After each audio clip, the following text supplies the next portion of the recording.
전도서 6장. 내가 해 아래서 한 가지 불행한 일이 있는 것을 보았나니 이는 사람의 마음을 무겁게 하는 것이라. 어떤 사람은 그의 영혼이 바라는 모든 소원에 부족함이 없어 재물과 부요와 존귀를 하나님께 받았으나 하나님께서 그가 그것을 누리도록 허락하지 아니하셨으므로 다른 사람이 누리나니 이것도 헛되어 악한 병이로다. 사람이 비록 100명의 자녀를 낳고 또 장수하여 사는 날이 많을지라도 그의 영혼은 그러한 행복으로 만족하지 못하고 또 그가 안장되지 못하면 나는 이르기를 낙태된 자가 그보다는 낫다 하나니, 낙태된 자는 헛되이 왔다가 어두운 중에 감에 그의 이름이 어둠에 덮이니 햇빛도 보지 못하고 또 그것을 알지도 못하나 이가 그보다 더 평안함이라. 그가 비록 1000년의 갑절을 산다 할지라도 행복을 보지 못하면 마침내 다 한 곳으로 돌아가는 것뿐이 아니냐. 사람의 수고는 다 자기의 입을 위함이나 그 식욕은 채울 수 없느니라. 지혜자가 우매자보다 나은 것이 무엇이냐. 살아있는 자들 앞에서 행할 줄을 아는 가난한 자에게는 무슨 유익이 있는가.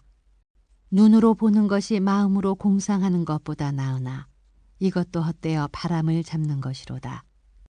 이미 있는 것은 무엇이든지 오래전부터 그의 이름이 이미 불린 바 되었으며 사람이 무엇인지도 이미 안 바 되었나니 자기보다 강한 자와는 능히 다툴 수 없느니라.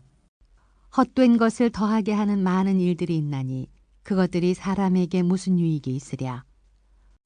헛된 생명의 모든 날을 그림자같이 보내는 일평생에 사람에게 무엇이 낙인지를 누가 알며 그 후에 해 아래서 무슨 일이 있을 것을 누가 능히 그에게 고하리요.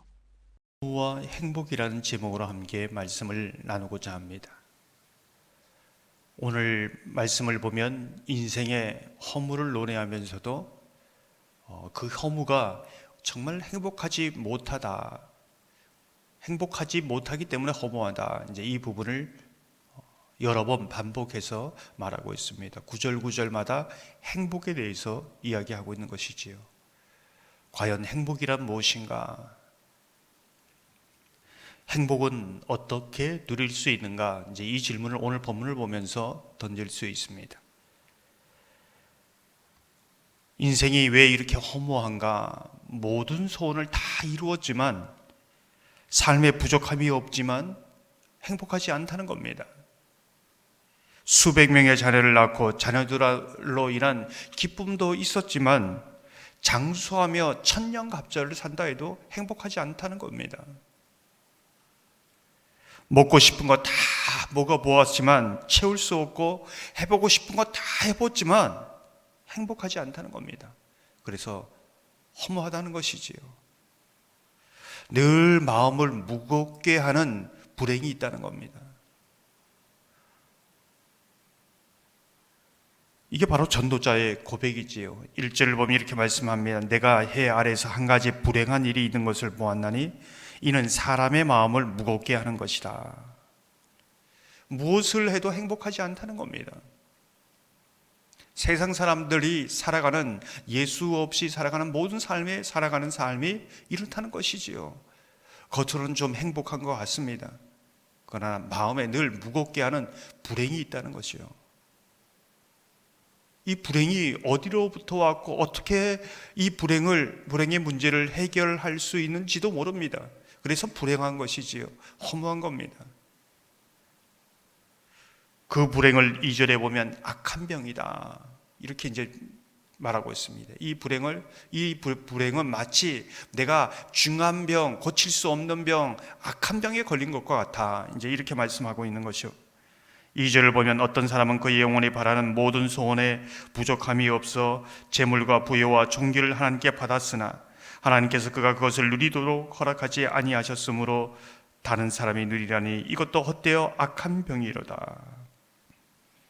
이 악한 병에 걸려서 오늘 말씀을 보면 하나님이 누리도록 주신 것을 누리지 못한다. 오늘 이 번역은 누리는 것을 허락하지 아니하였다. 이렇게 말씀하고 있습니다. 하나님께서 허락하지 아니하기에 모든 것이 행복하지 않다는 겁니다. 주신 것이 아무리 많아도, 받은 것이 아무리 많아도 누릴 수 없는 것이지요. 감사가 없는 겁니다. 늘 불행한 겁니다. 그렇다면 하나님께서 누리도록 허락하지 아니하셨다라는 것은 무슨 뜻인가?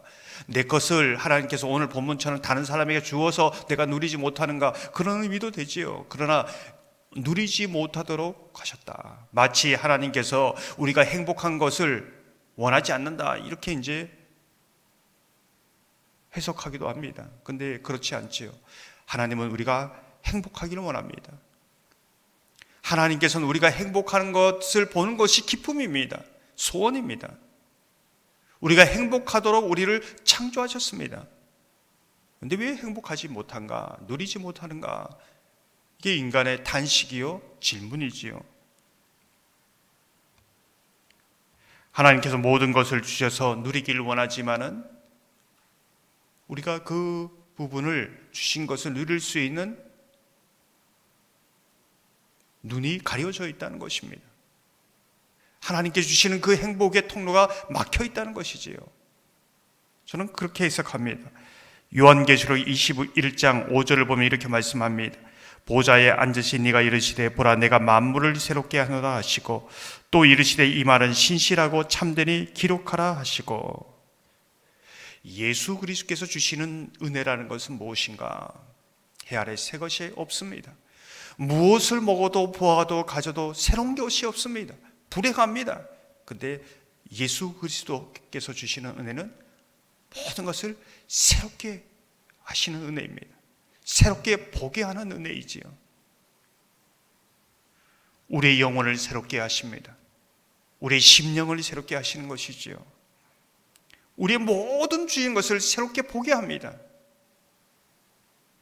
이전까지 보던 만물이 늘 똑같이 반복되는 것 같은데 주의 은혜를 받고 나면 모든 것이 아름답습니다. 새롭게 보입니다.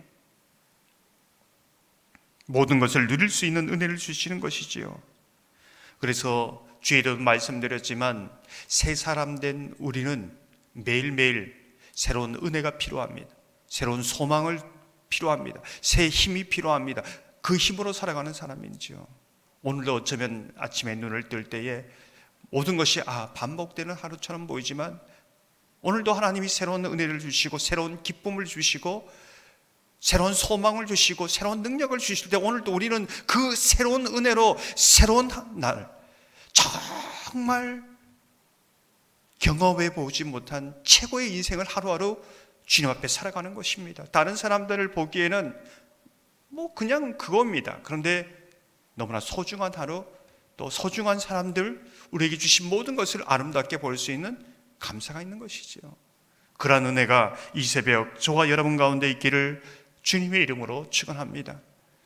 6절을 보면 이렇게 말씀합니다. 그가 비록 천년의 갑절을 산다 할지라도 행복을 보지 못하면 마침내 다 한 곳으로 돌아간 것뿐이 아니냐. 그렇습니다. 그렇게 사랑했던 사람도 나이가 들고 병들고 때론 사고로 다 떠나갑니다. 그렇게 아끼는 것도 내 것이 아닙니다. 다 놓고 가야 하는 인생이지요. 그렇게 허무합니다. 행복하지 않습니다. 그러나 예수 그리스도께서 주시는 그 소망은 부활의 소망입니다. 부활의 기쁨이지요. 그 부활의 기쁨이 우리의 삶을 온전케 하고 행복하게 합니다. 오늘도 이렇게 예수 그리스도께서 주시는 새로운 모든 것을 새롭게 하고 누리게 하시는 그 은혜가 저와 여러분 가운데 함께 하셔서 오늘도 주님이 주시는 그 은혜 가운데 감사하며 살아가는, 행복하게 살아가는, 아니 오늘뿐만 아니라 여러분의 삶이 예수 그리스도 안에서 늘 새롭게 하시는 그 은혜로 기쁨으로 살아가는 복된 삶이 되시기를 주님의 이름으로 축원합니다. 이 시간 말씀을 생각하면서